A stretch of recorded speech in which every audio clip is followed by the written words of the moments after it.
Here's the detail nobody is talking about. When Riquelme stood on television and promised Haaland, Haaland had already signed a new contract just months earlier, a 10-year deal running until 2034 when he'll be 34 years old.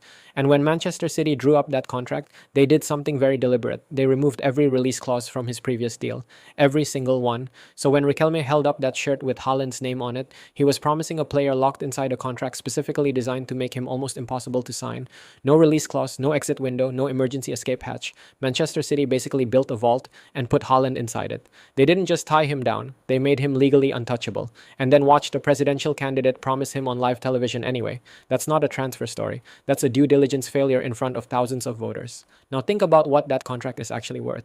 Around £500,000. Every week over 10 years, that's more than £250 million in wages alone.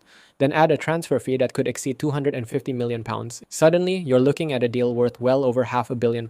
And here's the problem. With no release clause and no exit mechanism, the only way Real Madrid gets Haaland before the end of the decade is if Manchester City decide to sell. And City don't need the money. That's the part Riquelme never accounted for. You can't campaign your way past a contract or a balance sheet. So was Riquelme being ambitious, or did he promise something he knew couldn't happen?